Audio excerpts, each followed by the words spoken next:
Well, you might imagine that it's difficult to have a talk like sex and death in front of a group like this. You might imagine how you might have gotten here if your parents weren't successful. You might have gotten here by being cloned. You might have gotten here by being an alien that represents somebody else. But the fact is, we're all here because we're descendants of people who were sexually successful. So, when I picked this topic, I started to ask myself, was there a connection really between sex and death? I mean, clearly one starts at the beginning and one ends at the end. And that should be obvious. But why is it that these are offensive terms? They're terms that we know, we see, we maybe talk about it in the locker room amongst our same gender. We don't really share it very much. And in our culture, we rarely talk about death at all. In many other cultures, it becomes the whole foundation of their sacredness and their religion. And it brings me to the question, did we lose it because we lost our mystery? What was it that caused us not to talk about these two things? So, first of all, let me tell you, let me tell you a little bit about me. I'm not a geneticist, I'm not a sociologist, I'm not a psychologist. I hope I'm a little bit of a storyteller today. And I'm going to relate to you a little bit about the speculation about how we got here and maybe how it might be different. So it started about, I keep going in and out, so I hope you can hear me. It started about 18, there you go, how about that? Hello, hello, hello? Here. Hold on, I'll bring it up. Okay, so in 1859, Charles Darwin wrote a revolutionary work. And keep in mind, this is only 150 years ago. And his work, called The Origin of the Species, defined the survival of the fittest. What that is a simple thing is, how does an organism develop a competitive habit that gets it to the next generation? So basically, it's very simple. It happens in salmon when we see them swim upstream. It happens in turtles when we see them go into a place where they laid their eggs before. And quite frankly, it happens to all of us. We do have instincts. They differ from reflexes, and they differ from higher order functions, but we all have instincts.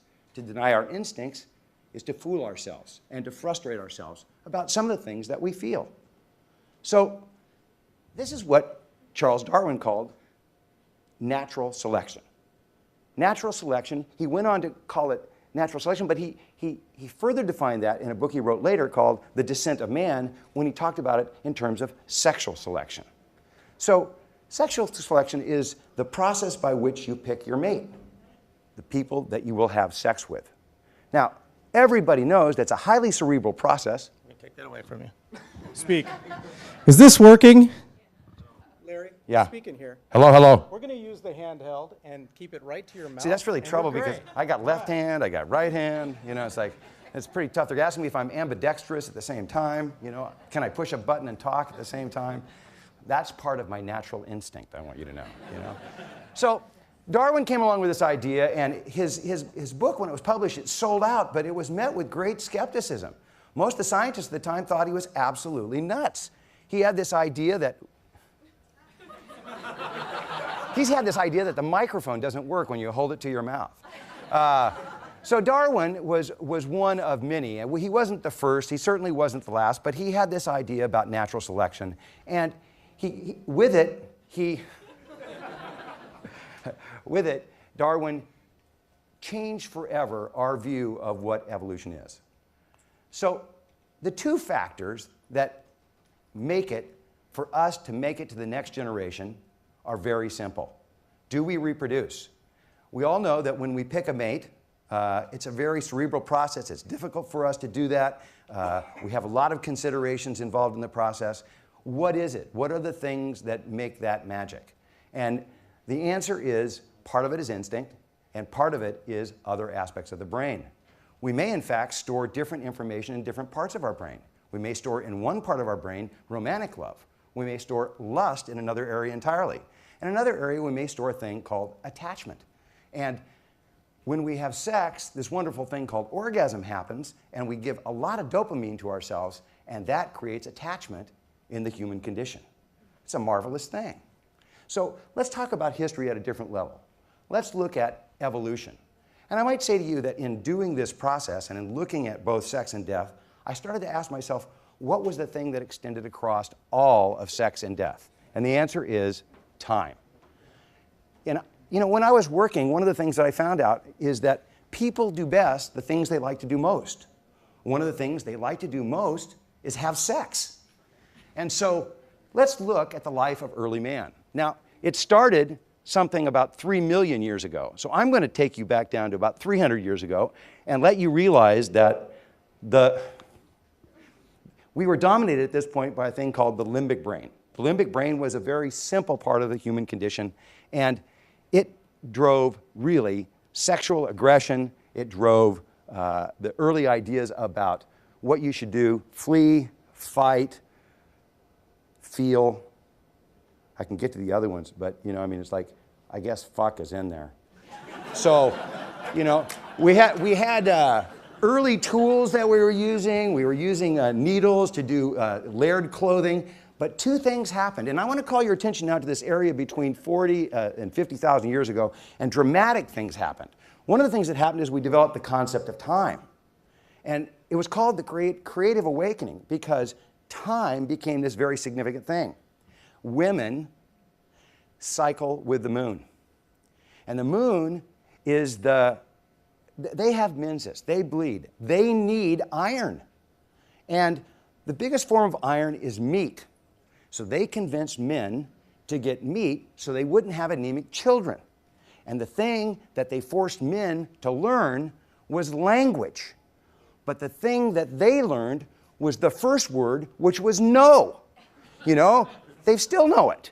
And so along came the man, and he was trying to figure out what he was going to do to advance his sexual genome, and he had to develop this wonderful concept called language. He had to work at it. So man's going along, he's developing language, women's treating him well, and as we all know, women are the only animals in the world that think like women. And for a man, that's highly confusing. So man had to demonstrate his ability to bring the meat home. Thus came the expression, bringing home the bacon. So women were attracted to men who had wealth and status and courage and all kinds of other things, and they exhibited strength, and they still are attracted to those same things. So let's look at that, because in some respects, our life is reflected in the large scale of evolutionary picture, just like it is for ourselves. So what happens as a child? We go through this same process. We're in adolescence. We need to declare our independence. We get up here. We're dominated by our sexual thoughts. We finally recognize that, gee whiz, we got to have a job. We got a career, and time's going faster, all the time faster. And finally, people are starting to die, and we're asking ourselves, wait, where in the world is meaning? Where is purpose? Where are these higher cognitive functions coming from? How am I going to get there? What is happening? Well, you know what? There's this wonderful concept that separates humans from every other species. We heard a lot about it today. It's our ability to see what is not yet, but could be. And within the domain of creativity lies our greater, deeper, cosmic position in the universe. And it allows us to create things and sense our deeper significance. And we learn from these things. If we have a chance to visit death, and we all do, somebody around us dies, grandma dies, mom dies, somebody dies. It's amazing when somebody finds out they're going to die, how rapidly all the little crap falls away. So this process of letting this stuff fall away becomes the thing that drives this wonderful thing called the adjacent possible. So let's talk a little bit about quality of death and quality of life. All of us have an opportunity to witness for ourselves what our life could be like and bring that home and experience our greater and deeper significance. Those things are love, family, compassion, generosity, giving. These are the wonderful things that we could experience in this world. But one thing I can tell you for sure is we're all going to die. And you better get used to it because it's a non-negotiable subject. It's something that happens because we're human. And in closing, I'd just like to tell you that it's really an opportunity for us. All we have is time. How we spend it's how rich we are. Enjoy your life. Have a great time.